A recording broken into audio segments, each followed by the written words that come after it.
Tema número 10, la energía y las reacciones químicas, página 577.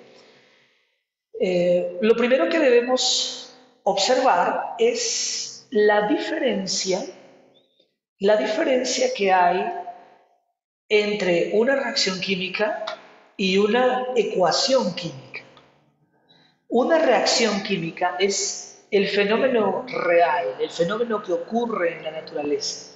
Una reacción química es un proceso mediante el cual sustancias llamadas reactivos se transforman en otras sustancias llamadas productos.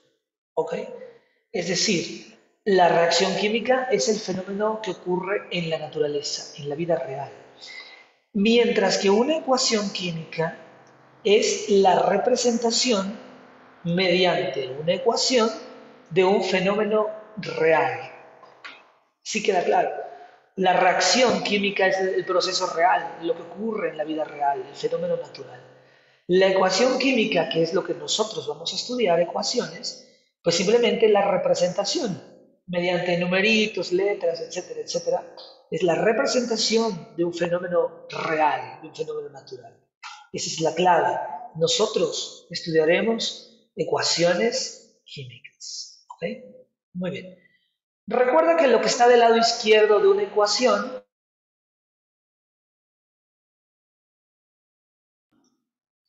lo que está del lado izquierdo se llaman reactivos y lo que está del lado derecho se llaman productos. ¿Ok? Muy bien. Eso es una reacción y una ecuación. Acá tenemos una ecuación, la formación del agua. Cuando reacciona el hidrógeno gaseoso con el oxígeno molecular, se forman moléculas de agua. Vamos a distinguir nosotros entre estos números de la izquierda y estos numeritos, los subíndices. Vamos a distinguir. Los coeficientes estequiométricos representan la cantidad de moléculas. Por ejemplo, acá este 2 significa que hay 2 moléculas de agua. Esos se llaman coeficientes estequiométricos.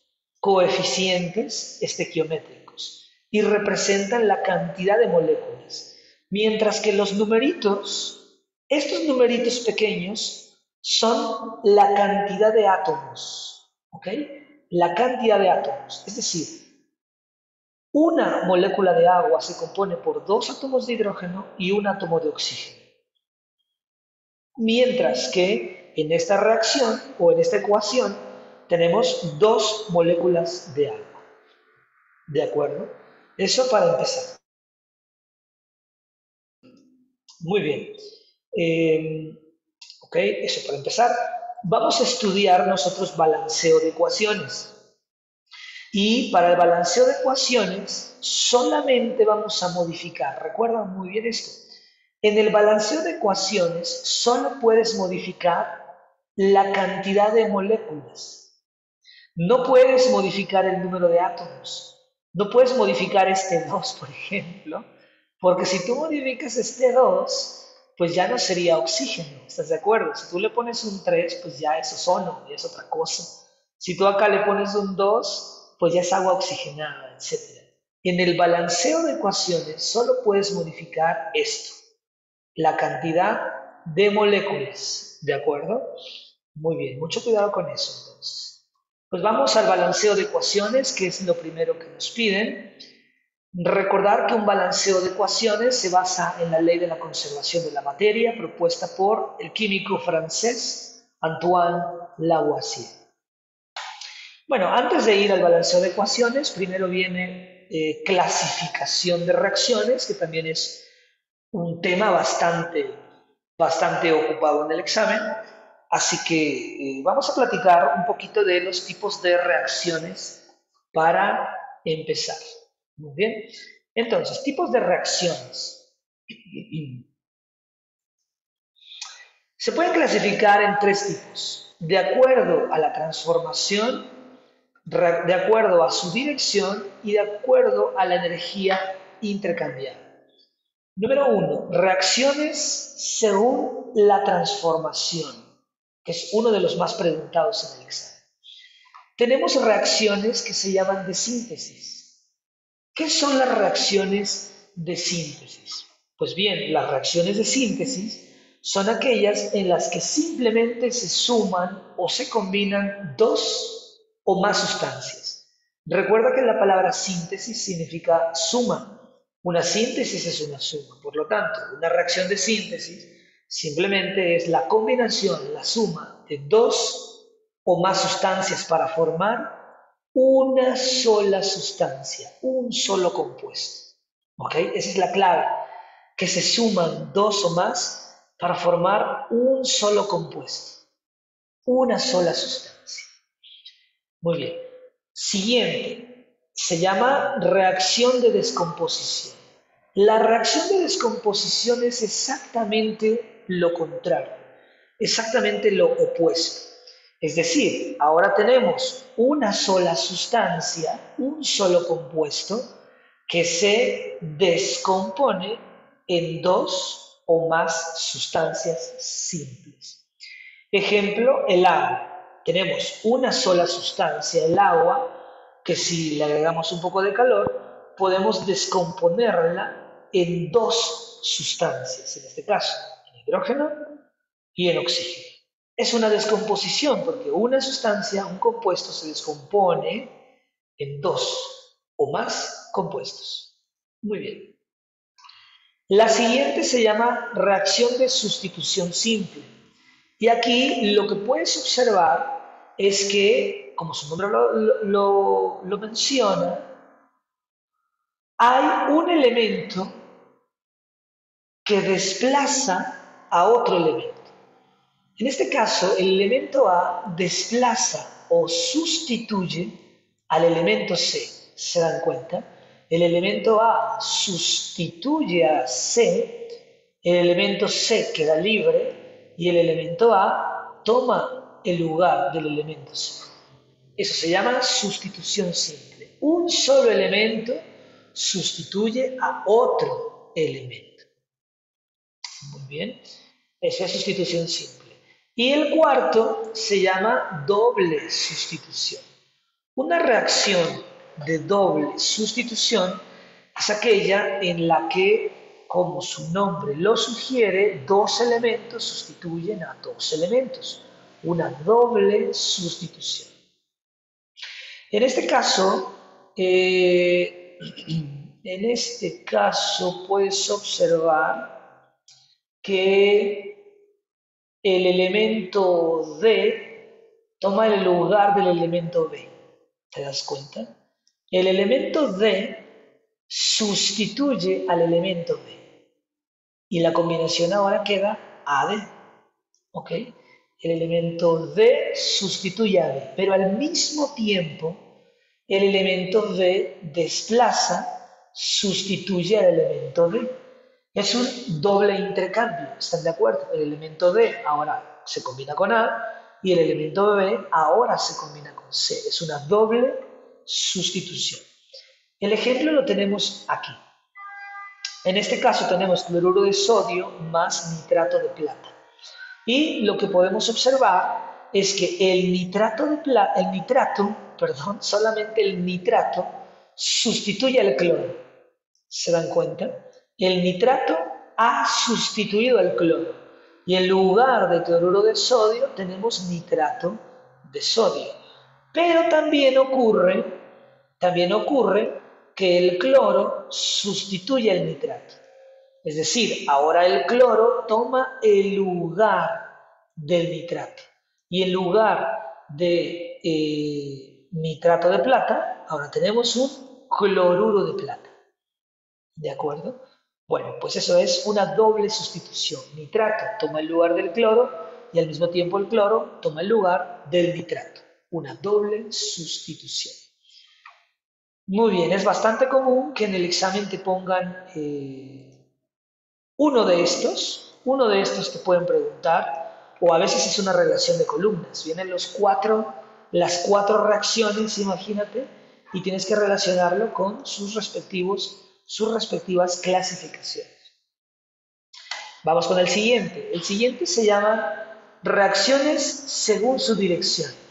Esto lo vamos a ocupar para un temita más adelante. Como tal, no es que lo pregunten en el examen, pero este conocimiento lo vamos a ocupar en un tema más adelante. Las reacciones irreversibles son las que ocurren en un solo sentido. Es decir, que la reacción A más B produce C y D. Y nunca, en algunos casos afortunadamente, nunca ocurre al revés, que CD produzca AB. Ejemplos, las reacciones ácido-base. Afortunadamente son irreversibles, que reaccionas una base con un ácido y siempre que reaccionas una base con un ácido, siempre se forma una sal más agua. Y afortunadamente nunca ocurre al revés, ¿están de acuerdo? Que reaccione sal más agua y se forme un ácido y una base sería terrible, por supuesto. Afortunadamente es irreversible. Solo ocurre en un sentido, nunca ocurre al revés. No está de más recordar que una base termina con OH y que un ácido empieza con H. Muy bien. Y las reacciones reversibles, como su nombre lo indica, ocurren en los dos sentidos, que AB produce CD y también al mismo tiempo CD produce AB. Ocurre en doble sentido. Los reactivos no se transforman totalmente en productos, puesto que los productos vuelven a formar reactivos. El tetróxido de dinitrógeno se convierte en dióxido de nitrógeno, pero al mismo tiempo el dióxido de nitrógeno está convirtiéndose en tetróxido de dinitrógeno. Está increíble, ¿están de acuerdo? Más al ratito hablamos, una vez más retomaremos este asunto.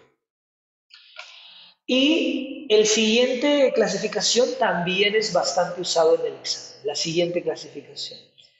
Reacciones según el tipo de energía intercambiada. Se pueden clasificar en reacciones exotérmicas y en reacciones endotérmicas. ¿De acuerdo? ¿Qué quiere decir la palabra exo? La palabra exo quiere decir hacia afuera. Y termos viene de calor, por supuesto.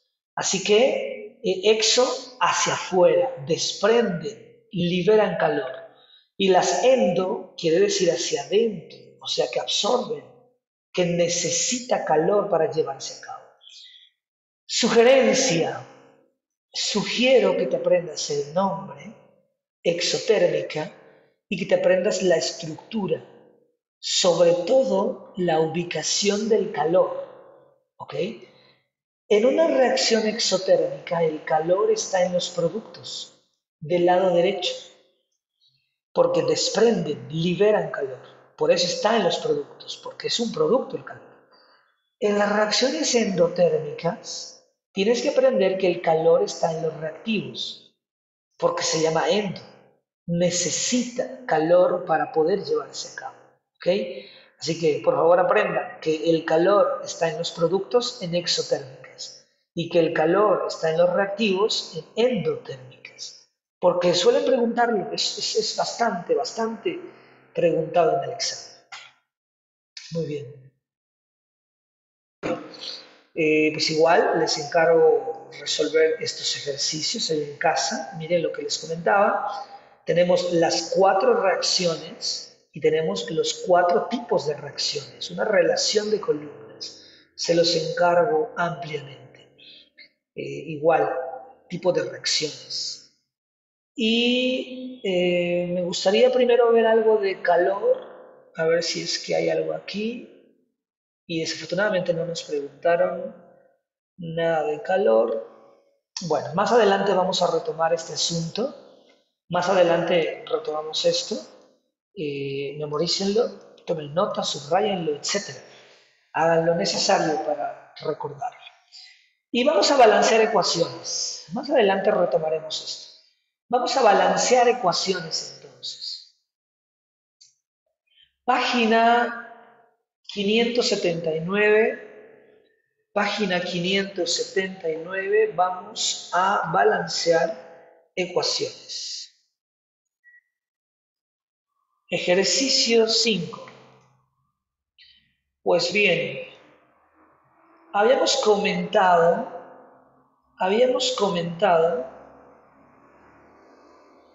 que el balanceo de ecuaciones se basa en la ley de la conservación de la materia propuesta por el químico francés Antonio Lavoisier o Antoine Lavoisier. ¿Y qué dice la ley de la conservación de la materia? Dice que la materia no se crea, no se destruye, solo se transforma. ¿Qué significa? Significa que la cantidad de materia que está reaccionando es la misma cantidad de materia que se obtiene en los productos, ¿de acuerdo? La cantidad de materia que reacciona en los reactivos es la misma cantidad de materia que se obtiene como resultado en los productos. Es decir, la cantidad de átomos por cada elemento debe ser la misma antes y después de las reacciones químicas. ¿De acuerdo? Entonces, vamos a utilizar el método del tanteo nosotros. Voy a enlistar los elementos. Tengo el carbono, tengo el hidrógeno y tengo el oxígeno. Lo primero que hago es enlistarlos. Carbono, hidrógeno, oxígeno. ¿De acuerdo? Luego voy a enumerar cuántos átomos de carbono tengo a la izquierda. Pues tengo 8. ¿Cuántos átomos de carbono tengo a la derecha? Pues tengo 1. Si no hay numerito es 1. ¿Cuántos hidrógenos tengo a la derecha? Perdón, a la izquierda, 18. ¿Cuántos hidrógenos tengo a la derecha? Tengo 2. ¿Cuántos oxígenos a la izquierda? Tengo 2. ¿Cuántos oxígenos tengo a la derecha? Tengo 2. Más 1, tengo 3. Estarán de acuerdo. Tengo 3. Ahí está. Muy bien, eso para empezar. Hacemos una lista de los elementos, luego contamos cuántos elementos hay a la izquierda en reactivos y cuántos hay a la derecha en productos. ¿Okay? Después te das cuenta que está desbalanceado porque según la ley de la conservación debe haber la misma cantidad de átomos antes y después. Por lo tanto, como no lo hay, está desbalanceado. Vamos a balancearlo y vamos a empezar con el carbono. La sugerencia de los químicos es que dejemos el oxígeno al final. Ese es un tip. Deja el oxígeno para el último. Al final el oxígeno. ¿Ok? Empieza con lo demás, al final el oxígeno. Muy bien, vamos con el carbono. Del lado izquierdo tengo 8 y del lado derecho tengo 1. Así que tú vas a ir al lado donde tengas menos. En este caso voy a ir al lado izquierdo, que tengo, perdón, al lado derecho, que tengo 1 del lado derecho. ¿Ok? Por lo tanto, la pregunta es, ¿qué número puedes poner aquí que multiplicado con 1 ya te va a dar 8? Y la respuesta es, por supuesto, pues 8. Estarán de acuerdo. Porque 8 por 1, pues ya me da mis 8 carbonos.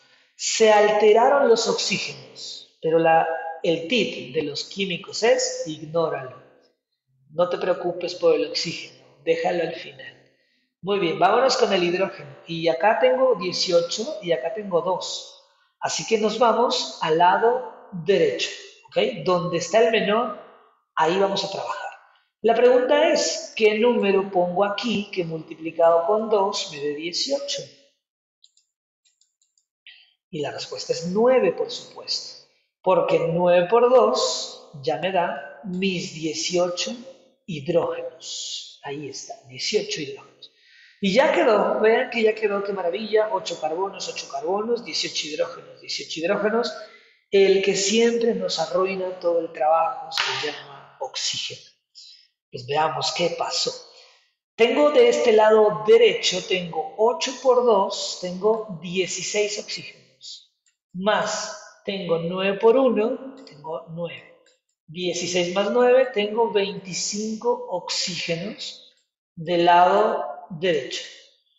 La pregunta es, me voy al menor, lado izquierdo. ¿Qué número pongo acá que multiplicado con 2 me dé 25? Y no hay número entero que multiplicado con 2 nos dé 25. ¿Están de acuerdo que no hay?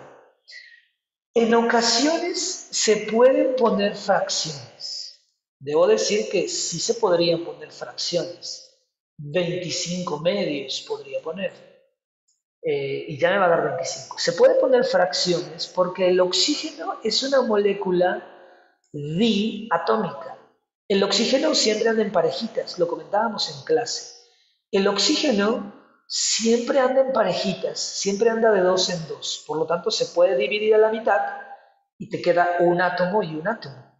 Así que el oxígeno es una de las moléculas que sí se puede, sí acepta fracciones. Pero si observas los incisos, ningún inciso tiene fracciones. Entonces, aunque sí se puede, por el momento no lo vamos a considerar como fracción. ¿De acuerdo? Entonces, ¿qué hago? El tip es el siguiente. Si tú tienes un número impar, 25, que es imposible colocar acá un número que multiplicado por 2, un número entero por 2, no me va a dar 25 nunca. El tip es intercambia de lugar. El 25 que está acá a la derecha, el 25 lo vas a poner acá a la izquierda. ¿Te das cuenta? El 25 está a la derecha, lo vas a colocar acá en la izquierda. El 2 que está en la izquierda lo vas a colocar acá a la derecha, como que los cruzas. 25 a la izquierda, 2 a la derecha. Pero ¿dónde vas a poner el 2? Pues lo vas a poner en donde están los oxígenos. Acá tienes un oxígeno, 2 por 8, y acá tienes otro oxígeno, 2 por 9. ¿De acuerdo? Entonces, pues vamos a hacer esas multiplicaciones. 2 por 8, 2 por 8, 16. Y 2 por 9, 2 por 9, 18. Y este 25, pues ese 25 se queda como tal, no hay que multiplicarlo por nadie, se queda 25. Y volvemos a probar. 25 por 2, 50. De este lado, 16 por 2, bueno, solamente lo multiplicamos por 2, ¿no?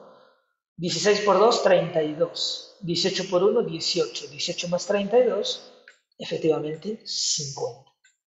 Entonces, el oxígeno ya quedó balanceado. Oxígeno ya está, 50 de izquierda, 50 a la derecha. Pero se nos alteraron los demás, tristemente. Porque ahora tengo ¿cuántos carbonos? Ahora tengo 16. 16 carbonos. ¿Y cuántos hidrógenos tengo? 18 por 2, ahora tengo 36.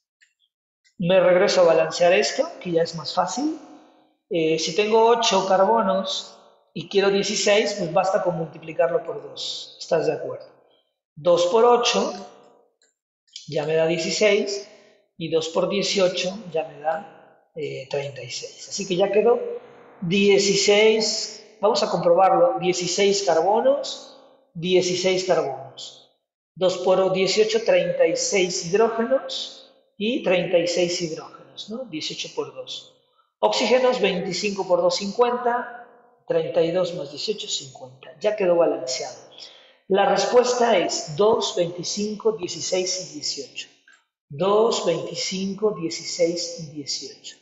Aquí está. La respuesta sería el inciso C.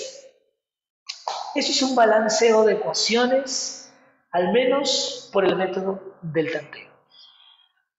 Otra manera de resolverlo, que seguramente algunos de ustedes han pensado, efectivamente, es usando los incisos. ¿Se puede usar los incisos? Sí que se puede. Pues sí que se pueden usar los incisos. ¿Ok? ¿Cómo sería? No sé si sea más o menos tardado, la verdad no sé, pero se puede. O sea, tú sustituyas el 2 acá, el 25, el 18 y el 16, que hagas el conteo, a ver si te sale lo mismo. Y si no te da lo mismo, pues no es. Pruebas con el B, ¿no? Colocas acá, cuentas, si no te da lo mismo, con uno que no te dé lo mismo, pues no es. Pruebas con el C, cuentas y efectivamente te va a dar. La respuesta es el inciso C. ¿Se pueden usar los incisos? Sí se puede. Bueno, pues aquí lo dejo unos segunditos, a ver si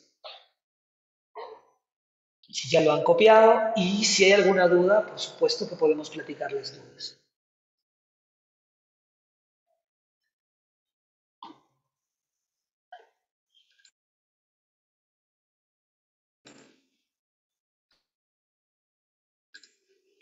Muy bien, y si no hubiera dudas, ¿qué les parece si intentas uno? Puedes intentar uno. A ver si hay por acá. A veces solamente te preguntan esto, la ecuación química que cumple con la ley de conservación de la materia. Pues habría que contar. Habría que contar para que cumpla la ley de la conservación, debe estar balanceada. Debes tener la misma cantidad de átomos de cada elemento en los reactivos, exactamente igual a la cantidad de átomos en los productos. Por cada elemento, por supuesto. Eh,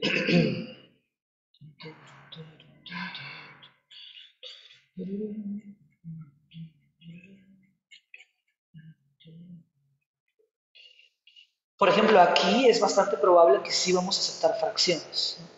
Por lo que les comentaba del oxígeno, que sí que puede haber mitades de oxígeno, digamos, porque el oxígeno es una partícula diatómica que siempre anda de dos en dos. Por lo tanto, como anda en parejitas, se puede, digamos, partir a la mitad y no pasa nada, se puede. Pero no vamos a trabajar. O sea, en el examen vienen con enteros, vienen como este, con el 15. Así que, ¿qué les parece si intentan página 589, página 589, pueden resolver el ejercicio 15? Página 589, pueden practicar con el ejercicio 15, por favor.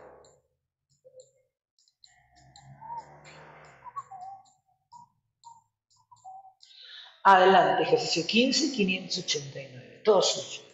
Unos minutitos y lo revisamos.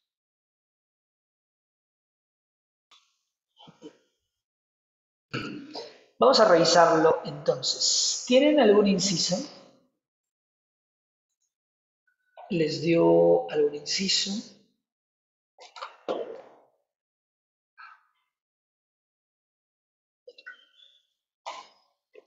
¿Algún inciso? Azul el D, perfecto. También el D, excelente. También el D, muy bien, perfecto. Perfecto, pues seguramente debe ser el D. Vamos a revisarlo por cualquier cosa. Entonces, voy a enlistar los elementos. Tengo aluminio, tengo sodio. El consejo es que dejes el oxígeno al final, así que primero el hidrógeno y al final el oxígeno. Recuerden, el consejo de los químicos es dejar el oxígeno al final. Aluminios del lado izquierdo tengo uno y aluminios del lado derecho tengo uno. Ahí está. Sodios del lado izquierdo tengo uno y sodios del lado derecho tengo tres sodios. Hidrógenos del lado izquierdo tengo uno, hidrógenos del lado derecho tengo dos. Oxígenos tengo uno y oxígenos tengo tres. Ajá, ajá. Parece que sí, perfecto. Pues el aluminio ya está balanceado, me voy con el sodio. Y recuerda que tenemos que trabajar con el que está del lado izquierdo, que es el menor. Tenemos que trabajar con el menor, que en este caso es el lado izquierdo. El sodio, la pregunta es ¿qué número colocamos acá? Que multiplicado con uno ya me dará 3. Y la respuesta, por supuesto, es 3. Así que 3 por uno sería 3. Ya tendría 3 sodios. Luego se modificó el oxígeno, no pasa nada, pero también se modificó el hidrógeno, que ya tendría entonces 3 hidrógenos. ¿Están de acuerdo? Tengo 3 hidrógenos. La pregunta es, me voy al menor, que es el lado derecho. ¿Qué número coloco acá que multiplicado con 2 me dé 3? Y no hay un número entero que multiplicado con 2 me dé 3. ¿Cuál es el tip que comentamos? Intercambiar. Intercambiar. Este 2 que está en el derecho, del lado derecho, lo paso al lado izquierdo, entonces va a multiplicar a este lado. Y este 3 que está en el lado izquierdo va a multiplicar al lado derecho. Entonces tendríamos esto, ¿no? De este lado tendría 2 por 3. Y 2 por 3, una vez lo cambio, y 2 por 3 me da 6 de inmediato. Y de este lado, pues se queda el 3. De este lado tengo 3, así que pues ese tal cual se queda, ¿no? Ahí está. 6 por 1, 6. 6 hidrógenos ya tendría.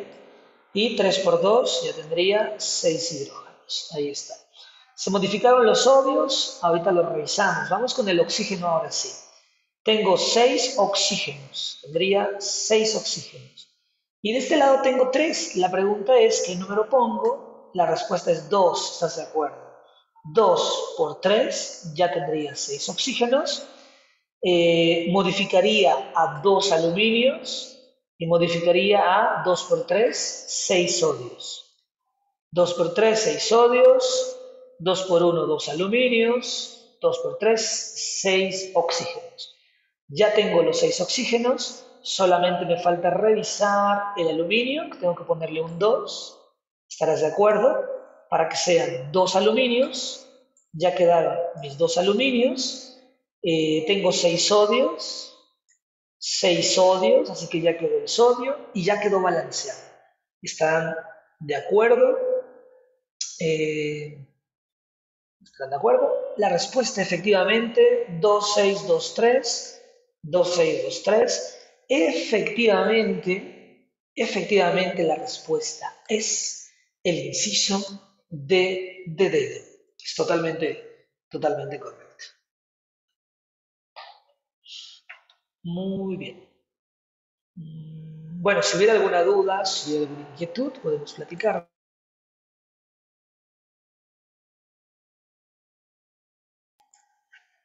Y si no hay dudas, podemos avanzar entonces.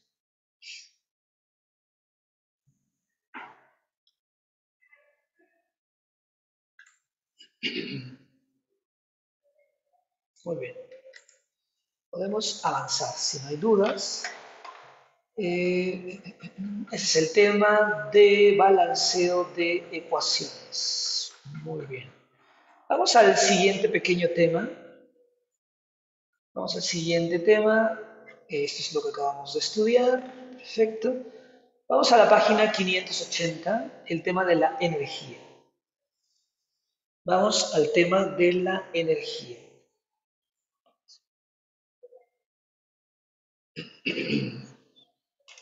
Tema de la energía.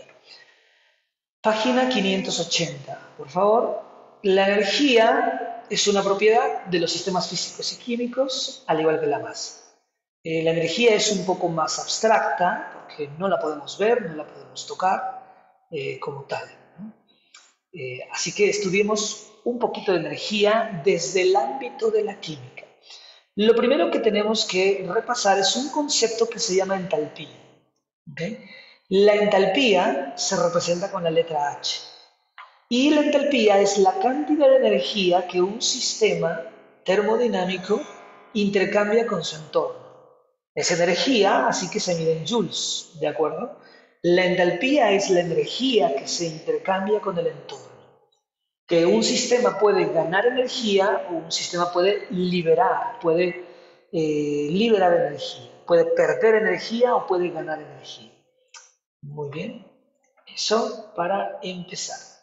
Luego, lo que nosotros vamos a estudiar se llama un cambio en la entalpía. Recuerda que esta letra griega, este triangulito, es una letra griega que se llama delta. Lo que nosotros vamos a estudiar es delta H. Y recuerda que delta significa un cambio. Lo hemos estudiado con temperatura, delta T, un cambio en la temperatura. En este caso lo vamos a estudiar con delta H, un cambio en la entalpía. ¿Cómo se calcula el cambio en la entalpía? Esta es la fórmula. Por favor, agréguenla a su formulario de química, por favor, memorícenlo. Es una fórmula que es muy probable que uses en el examen.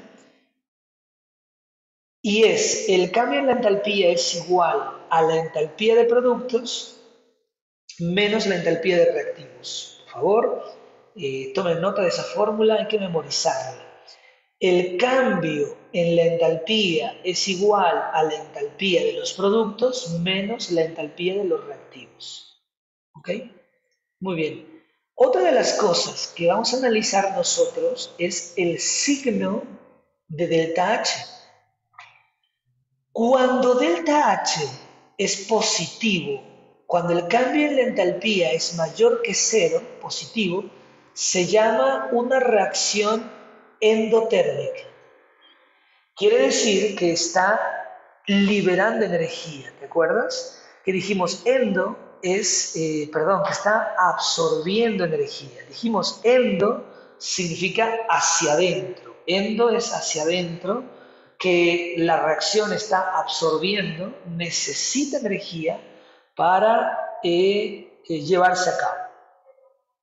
Cuando el cambio en la entalpía es positivo, mayor que cero, se trata de una reacción endotérmica que está absorbiendo energía.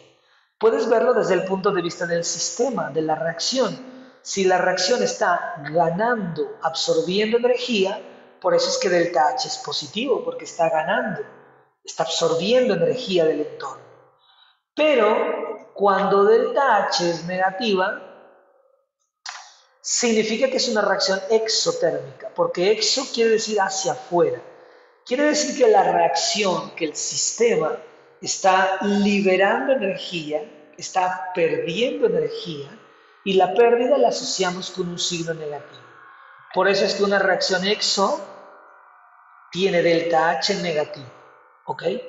Vale la pena, junto con ese conocimiento, agregar esto de acá, lo que dijimos hace un momento. Una reacción exotérmica tiene el calor del lado de los productos. Una reacción endotérmica tiene el calor del lado de los reactivos. ¿Ok? Vale la pena tener junto ese conocimiento. Y lo que dijimos, cuando delta H es positivo, endotérmica. Cuando delta H es negativo, exotérmica. Muy bien. Otro de los conceptos que vamos a estudiar, a repasar, es acerca de una reacción espontánea. De acuerdo con la segunda ley de la termodinámica, ¿recuerdan cuando hablamos de leyes de la termodinámica? Hablamos de un concepto que se llama entropía y comentamos en aquella clase que por lo menos en este examen la entropía la vamos a definir como la medida del desorden o la medida del caos en un sistema. Eso es lo que debemos contestar en el examen. ¿Qué es la entropía? La medida del desorden, la medida del caos en un sistema. Aunque no estamos muy de acuerdo con esa definición, pero es lo que nos pide la UNAM que contestemos por lo pronto. ¿Qué ley habla de la entropía? La segunda ley de la termodinámica. Y esta ley simplemente dice que una reacción espontánea favorece el aumento de entropía, favorece el caos. ¿Qué es una reacción espontánea? Una reacción espontánea es una reacción que ocurre de manera natural, una reacción que ocurre de manera espontánea, de manera natural, sin tener que hacer nada, sin tener que ir en contra de las leyes de la química o de la física. Esa es una reacción espontánea. Ejemplos básicos de reacciones espontáneas están de acuerdo que lo normal es que si tienes, por ejemplo, un hielito, imagínate que tienes un hielo, un trozo de hielo, vas al refrigerador o al congelador y sacas un trozo de hielo y lo colocas en la mesa. Una reacción espontánea es que, de manera natural, sin hacer nada, ese hielito se va a derretir simplemente por el aumento de calor. Ese hielito se va a derretir y se va a convertir en un charquito de agua. ¿Y estás de acuerdo que nunca, jamás, de manera natural, ocurriría lo contrario? Que ese charquito de agua, bajando la temperatura, que ese charquito de agua recupere la forma del hielito. ¿Estás de acuerdo que es imposible? Eso es una reacción espontánea. Cuando un proceso ocurre de manera natural, tomas el hielo, lo dejas en cualquier lugar y con el paso del tiempo aumenta la temperatura y el hielito se convierte en un charco de agua, charquito. Nunca ocurre lo contrario, que el charquito de agua regrese a recuperar la forma del hielito, jamás. De manera natural no se puede, por supuesto. Esa es una reacción espontánea, lo que ocurre de manera natural.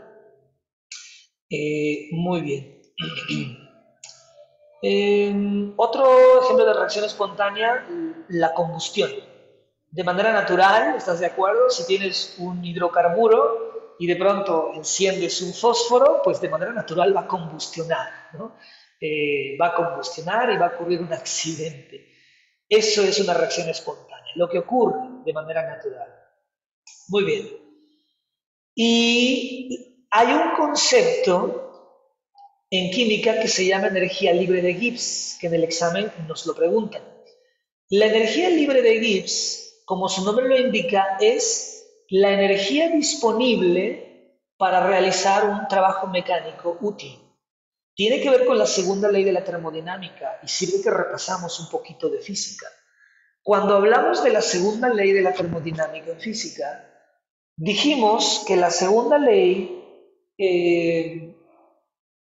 habla de la eficiencia de máquinas térmicas, que la segunda ley dice que no existe una máquina 100% perfecta, ¿se acuerdan?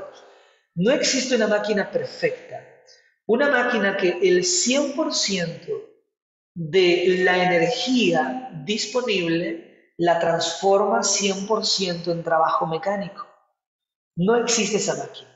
Pues bueno, la energía libre de Gibbs es un concepto que calcula la energía disponible, la energía que se puede convertir en trabajo útil para un beneficio, por supuesto. Aquí tenemos la definición. El cambio en la energía libre es igual al trabajo útil máximo que se podría aprovechar en una reacción química. La energía libre de Gibbs es específica para reacciones químicas, ¿ok? Por ejemplo, la combustión de la gasolina, ¿no? Podríamos calcular la energía libre y eso sería igual al trabajo máximo que se podría aprovechar para luego convertirlo en trabajo mecánico y que mueva nuestro auto, ¿de acuerdo? Eso es la energía libre de Gibbs. Permite calcular la energía libre que es igual al trabajo útil máximo que se puede aprovechar en una reacción química. La fórmula para la energía libre de Gibbs es esta. Por favor, tomen nota, por favor, apréndanla, memorícenla. Esta es la fórmula para la energía libre de Gibbs. La energía libre de Gibbs es igual. Bueno, eso es delta. El cambio en la energía libre de Gibbs es igual al cambio en la entalpía menos la temperatura medida en Kelvin por el aumento o el cambio en la entropía. Recuerda que S es entropía. Entonces, la energía, o más bien el cambio en la energía libre de Gibbs es igual al cambio en la entalpía menos la temperatura en Kelvin por el cambio en la entropía. ¿Ok? ¿Cómo la vamos a usar nosotros en el examen? La energía libre de Gibbs está directamente relacionada con una reacción espontánea, porque el cambio, las reacciones espontáneas generalmente son reacciones exotérmicas, son reacciones que liberan calor, ¿ok? Las reacciones espontáneas generalmente son exotérmicas, por ejemplo las combustiones. La combustión de un hidrocarburo es una reacción espontánea. Y generalmente las reacciones espontáneas son exotérmicas, la gran mayoría. ¿Y cómo es el delta H? ¿Cómo es delta H en una reacción exotérmica? Dijimos que delta H en una reacción exo es negativo, efectivamente. Delta H en una reacción exotérmica es negativo. Y la temperatura en Kelvin siempre es positiva, ¿se acuerdan? Se llama escala absoluta porque siempre es positiva. Y el cambio en la entropía, la entropía simplemente dice que la entropía siempre va en aumento, que todo tiende al caos, ¿no? Hay toda una teoría que habla de ello, que todo en el universo tiende al caos. Así que la entropía siempre está en aumento y la temperatura siempre es positiva, por lo tanto esto siempre va a ser positivo. Multiplicado por este menos, pues ya está, va a ser menos. Así que, ¿cómo es el delta G? ¿Cómo es la energía libre de Gibbs en una reacción espontánea? Pues negativo, porque menos algo, pues va a seguir siendo siempre menos. ¿Estás de acuerdo? Eso es lo que tú debes recordar, eso es lo que tú debes memorizar. Que en una reacción espontánea el delta G es negativo. Que en una reacción no espontánea el delta G es positivo. ¿Okay? En una reacción espontánea el delta G es negativo. En una reacción no espontánea el delta G es positivo. Si delta G es igual a cero, pues simplemente no hay reacción, está en equilibrio, no está reaccionando. ¿Ok? Y así suelen venir las preguntas en el examen. Generalmente en el examen, la pregunta siempre suele ser la misma, por alguna extraña razón, la pregunta siempre suele ser la misma. A ver si por acá está. Nos hablan acerca de la transición de carbono grafito a carbono diamante. Y nos preguntan, ¿cómo es la energía libre de Gibbs en la transición carbono-grafito a carbono-diamante? Es decir, tú sabes que los diamantes son carbono, ¿no? Aquí está, en la página 588, la pregunta 10 dice, la transición de carbono-grafito a carbono-diamante requiere de condiciones de presión y temperatura muy específicos. ¿Cómo es el delta G, energía libre de Gibbs, para esta transición? La pregunta es, si la transformación de carbono-grafito a carbono-diamante es una reacción espontánea o no. Y la respuesta es que efectivamente no es una reacción espontánea. ¿Ok? ¿Por qué no es una reacción espontánea? Porque se necesitan condiciones específicas de temperatura y presión. Una reacción espontánea sería que si yo dejo un montón de carbón en el patio de mi casa, de manera natural se convertiría en diamante. Y la respuesta es que por supuesto no ocurre, porque necesita condiciones de presión y temperatura muy elevados, muy específicos, que tendríamos que sepultarlos a cierta profundidad para poder alcanzar estas temperaturas y presión, muy altas, muy específicos. Además de que necesito unos cuantos millones de años y después de ese tiempo probablemente mi carbón se convierte en diamante. Por lo tanto, como necesita ciertas condiciones específicas, se considera que no es un proceso espontáneo. ¿Y cómo es el delta G para un proceso no espontáneo? Pues delta G es mayor que cero. Y por alguna razón es un regalito que la UNAM nos hace. Generalmente viene esta pregunta del diamante. Y bueno, pues de manera general puedes tú memorizarlo. Una reacción espontánea es la que ocurre de manera natural, sin hacer nada extra, ¿no? Como la combustión de la gasolina. Si tienes gasolina y de pronto enciendes una chispa, con solo una chispa inicia el proceso de combustión, ¿estás de acuerdo? Eso es un proceso espontáneo. Y una reacción espontánea tiene delta G menor que cero. Delta G menor que cero, la reacción es espontánea. Bueno, pues ahí está. Muy bien. Vienen acá unos ejercicios que puedes practicar. Sugiero que revises ejercicios como este, ejercicio 4, que es lo que comentábamos, ¿no? Me piden, ¿cuál es una reacción endotérmica? ¿Cuál de estos es una reacción endotérmica? Y recuerda que tenemos dos cosas. Una reacción endotérmica tiene delta H positivo.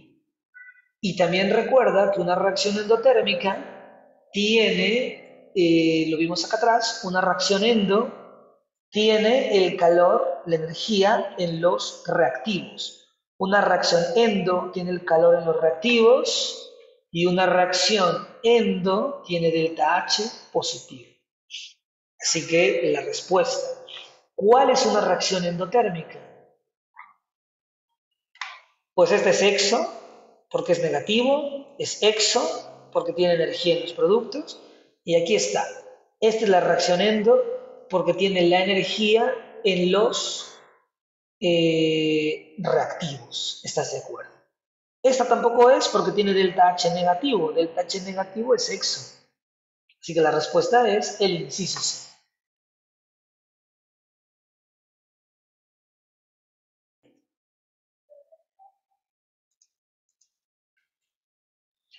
Otro tipo de preguntas en el examen, bueno, insisto, la pregunta 4 es clásico de examen, se los encargo, por favor, analícenlo. Y la pregunta 5 también es clásico de examen. La pregunta 5 dice, la formación del CO2 tiene tanto delta H, la formación del trióxido tiene tal, la del monóxido de nitrógeno tal y tal. La reacción más exotérmica, ¿cuál es? La reacción más exotérmica. Recuerda, ¿cómo es delta H en una reacción exotérmica? En exotérmica, delta H es menor que cero, ¿ok? En una reacción exotérmica, delta H es menor que cero. Por lo tanto, la más exotérmica es la que tenga el negativo, el más negativo, digamos. No existe esa expresión, pero el más negativo es la más exotérmica. Es decir, buscamos el valor absoluto más grande, pero en negativos. El negativo con el valor absoluto más grande. Pues tenemos el CO2 que tiene menos 393.5 y tenemos el trióxido de azufre que tiene menos 393.2. Este es positivo, así que no es, si este es positivo tampoco es. Está entre estos dos, ¿no? ¿Cuál es el más grande? Pues el 393.5 es un poquito más grande, este es 393 pero punto 2, es más grande este. Por lo tanto, la respuesta es el CO2, el negativo más grande, digamos. El más negativo es el más exotérmico. El que esté más cercano al menos infinito, el más negativo, es el más exotérmico. ¿De acuerdo? Esta pregunta 5 es un clásico de examen. Por favor, se los encargo ampliamente. Ampliamente se los encargo, es clásico de examen. Y bueno, aquí vienen otras preguntas, como las 6, que también se los encargo para que lo practiques en casa. Y vamos por el último tema. Vamos por el último tema, para ir cerrando química. Último tema se llama equilibrio químico. Último tema se llama equilibrio químico y tiene un par de subtemas. Muy bien, estamos entonces en la página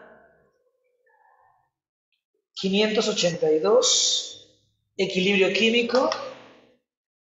Lo primero es que podemos definir qué es el equilibrio químico. Equilibrio químico es la denominación que se hace a cualquier reacción reversible cuando se observa que las cantidades permanecen constantes. Es decir, el equilibrio químico ocurre cuando la concentración de las especies participantes no cambia. El equilibrio químico ocurre cuando la concentración de las especies no cambia. La concentración, ¿de acuerdo? Y aquí está la estructura de una reacción reversible que ya estudiamos hace un momento. ¿Cuándo ocurre el equilibrio químico? Cuando las concentraciones no cambian. Pero no quiere decir, esto es algo muy interesante, porque no quiere decir que no se esté llevando a cabo una reacción química, sino que todo lo contrario. Quiere decir que se transforman con la misma velocidad. Pensemos en lo siguiente. Aquí está un ejemplito básico. El nitrógeno está reaccionando con el hidrógeno para convertirse en amoníaco. ¿Ok? El nitrógeno reacciona con el hidrógeno para convertirse en amoníaco, pero al mismo tiempo, el amoníaco se está descomponiendo en nitrógeno e hidrógeno. ¿Se dan cuenta de lo increíble que suena esto? El nitrógeno reacciona con el hidrógeno para formar amoníaco, pero al mismo tiempo el amoníaco se está descomponiendo, parte del amoníaco se descompone en nitrógeno e hidrógeno, y estos reaccionan para crear amoníaco, se descompone y es un ciclo. ¿Cuándo se alcanza el equilibrio químico? El equilibrio químico se alcanza cuando las concentraciones son iguales. Cuando las concentraciones de las especies no cambian, se alcanza el equilibrio químico. ¿Cómo se puede medir el equilibrio químico? El equilibrio químico se evalúa con un concepto que se llama constante de equilibrio. ¿Cómo se calcula la constante de equilibrio? La constante de equilibrio se calcula con esta fórmula. La constante de equilibrio se calcula de esta forma. Por favor, hay que memorizar la fórmula. Es probable que la pregunten en el examen. Constante de equilibrio es igual a, bueno, esto, ¿no? Esto que está aquí. También se llama ley de acción de masas. ¿Qué significa? Simplemente es el producto de las concentraciones elevado a la cantidad de mol correspondiente. Las concentraciones elevado a la cantidad de mol de los productos entre las concentraciones de los reactivos elevados al número de mol. ¿Ok? Eso es lo que pueden preguntarte en el examen. Luego, aquí tenemos un ejemplito. Nosotros no vamos a calcularlo, solamente nos preguntarán la fórmula. A lo mucho nos preguntarán algo como esto, ¿no? Sustituirlo en la fórmula. Aquí está el producto, es el amoníaco, aquí está el amoníaco, y está elevado a los 2 moles que tiene, a las 2 moléculas. Está elevado a las 2 moléculas que tiene. Sobre los reactivos, aquí está el reactivo nitrógeno, no tiene, bueno, tiene una molécula, así que está elevado al exponente 1, por el hidrógeno. Aquí está el hidrógeno, que está elevado al exponente 3, porque tiene 3 moléculas de hidrógeno. A lo mucho eso es lo que nos preguntarían. Eso es todo lo que te preguntarían. Ahora, a veces en la naturaleza ocurren algunas cuestiones que hacen que cambie el equilibrio químico. Tú tienes una reacción en equilibrio químico, que las concentraciones no cambian, y si por alguna razón las concentraciones cambian, no sé, que imagínate que esto está en equilibrio, y de pronto llega uno de nosotros y agrega más amoníaco, ¿no? Llega a desestabilizar. Una reacción ya está en equilibrio químico, pero imagina que nosotros llegamos y le agregamos amoníaco por nuestra cuenta, le agregamos amoníaco. Entonces se pierde el equilibrio porque ya va a haber más amoníaco que nitrógeno e hidrógeno. Ya no está en equilibrio, ¿estás de acuerdo? Yo le agregué amoníaco, se pierde el equilibrio. El principio de Le Chatelier dice que si se presenta una perturbación externa, como yo agregando amoníaco sobre un sistema que ya está en equilibrio, el sistema se ajusta de tal manera que se cancela parcialmente la perturbación en la medida que el sistema alcanza una nueva posición de equilibrio. ¿De acuerdo? Ese es el principio de Le Chatelier. Simplemente dice que cuando se presenta una perturbación externa, el sistema se ajusta. El sistema cancela parcialmente la perturbación hasta que se alcanza una nueva posición de equilibrio. Y para eso necesitamos un nuevo concepto que se llama cociente de reacción. ¿Ok? El cociente de reacción se calcula con la misma fórmula de la constante de equilibrio, pero se utilizan otras variables. ¿Qué es lo que nosotros debemos aprender? Debemos aprender este cuadrito que está aquí. Ajá. En el examen solamente te van a preguntar esto. Este.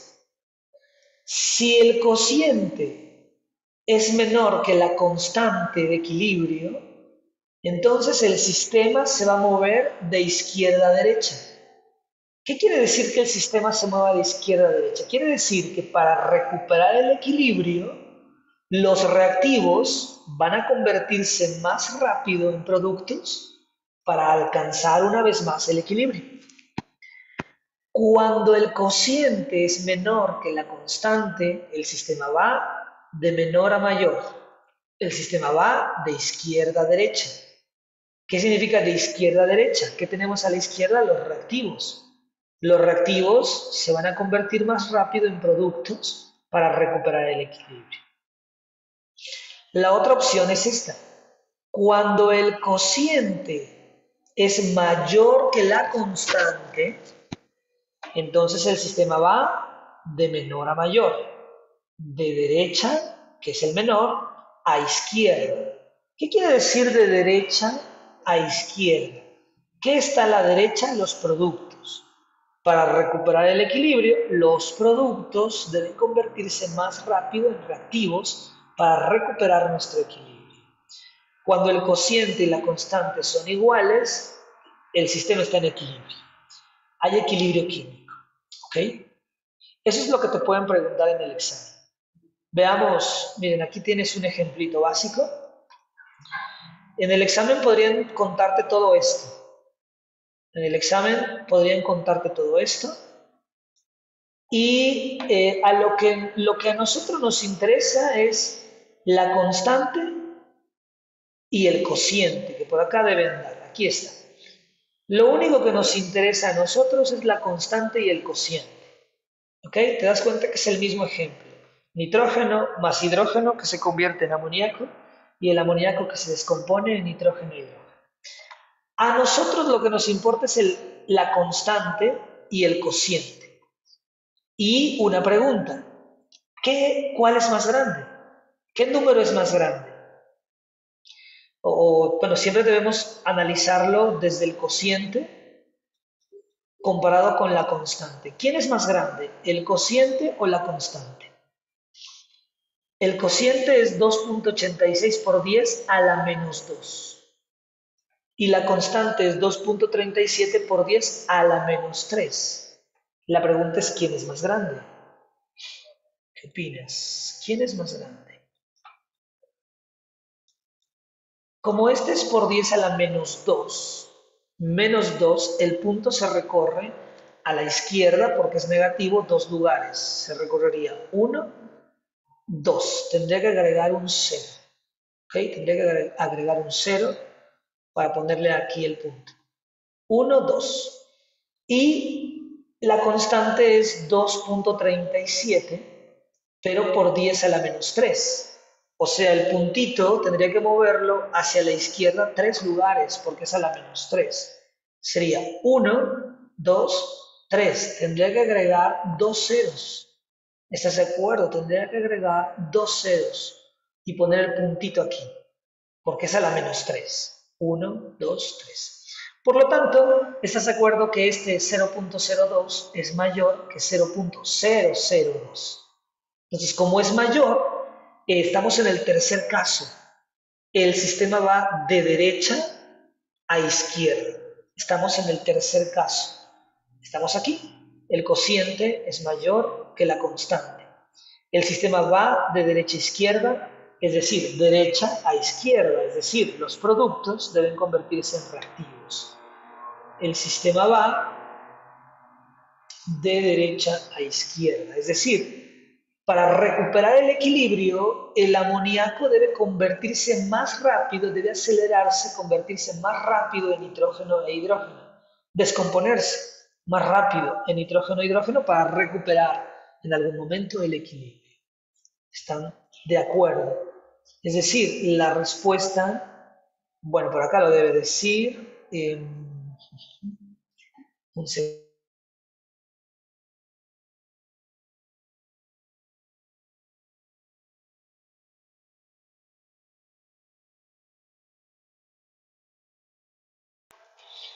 Bueno, ahora sí. Entonces, pues eso se debe de escribir por acá. Al comparar los valores de Q y K, se puede observar que Q es mayor que K, es lo que comentamos. Por lo tanto, para contrarrestar el efecto, una parte del amoníaco debe reaccionar más rápido para descomponerse en esto, hasta que se recupere el nuevo equilibrio. Es decir, la reacción se desplaza de derecha a izquierda. Pues eso es el análisis de la constante y del cociente.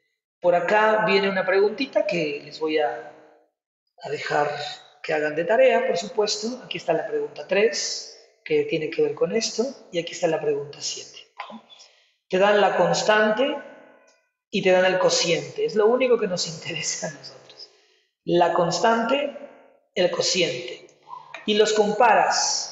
Y solamente hay tres opciones.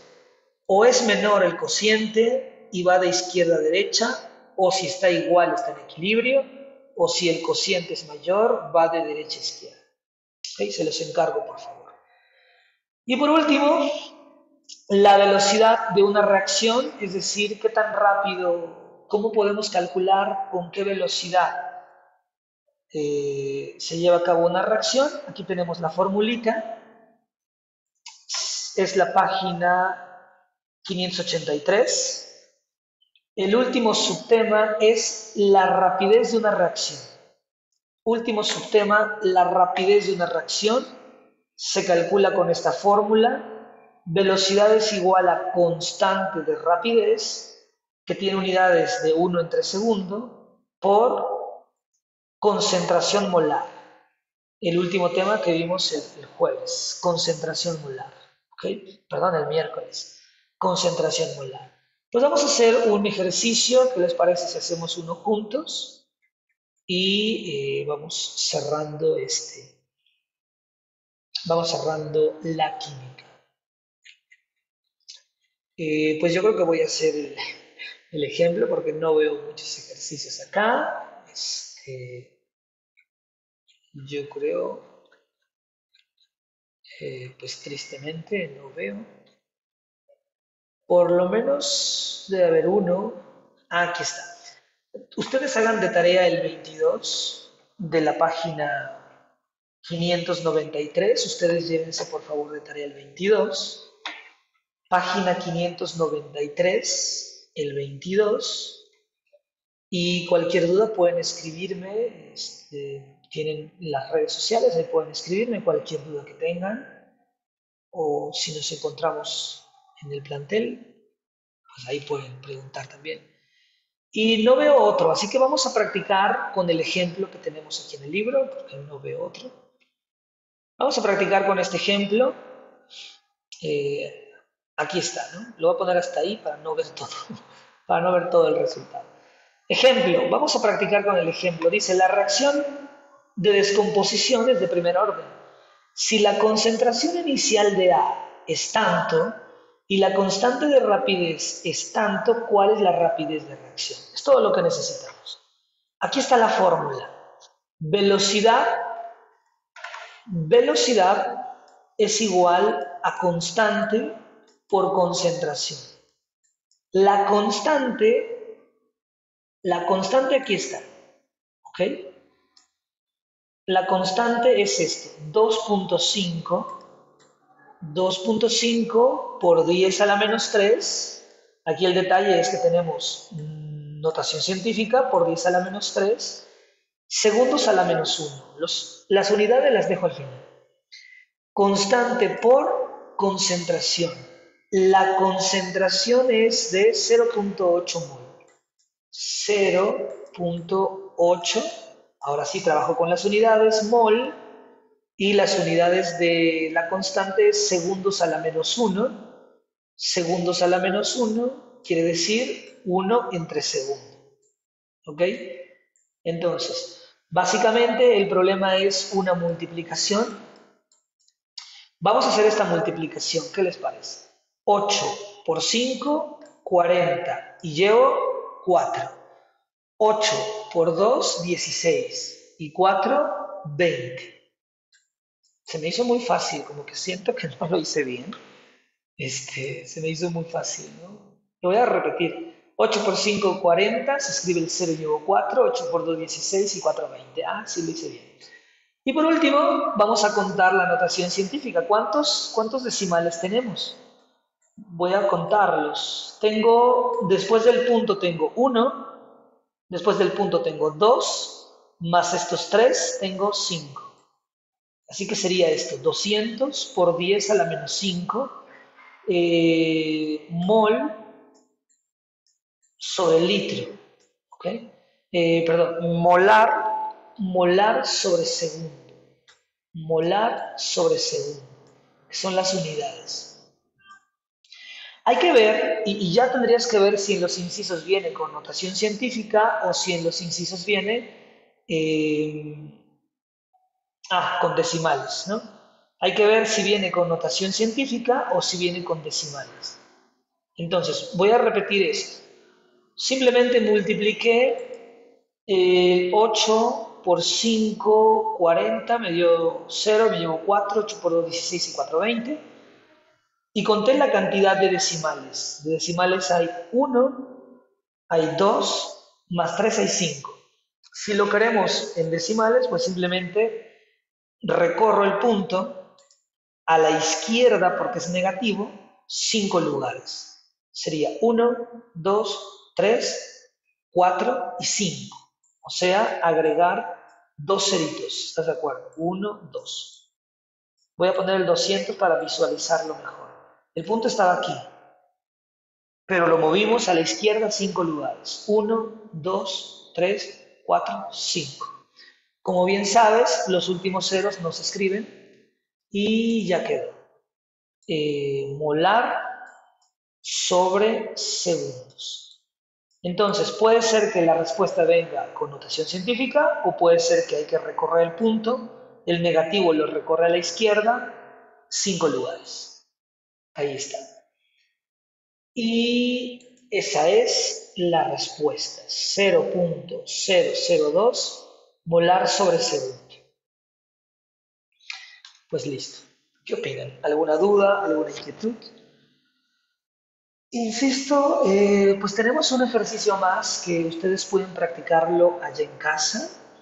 Se trata solamente de multiplicar. Aquí está la formulita, por favor agréguenla al formulario. Constante por concentración. Constante por concentración. Una multiplicación básica y eso es todo. Solamente es una multiplicación, por favor. Y con eso cerramos química. Aquí vienen algunos factores que afectan la rapidez de la reacción. No suelen preguntarlo en el examen, pero pueden darle una leidita por si acaso. Recomiendo ampliamente que hagan el ejercicio 20, recomiendo ampliamente que hagan el cuestionario de energía y recomiendo ampliamente que hagan la evaluación de química. Con esto cerramos química. Un ejercicio de rapidez del último tema es el 22, está en la evaluación de química. Con eso cerramos química. Pues sigan estudiando, sigan practicando, con eso cerramos este tema.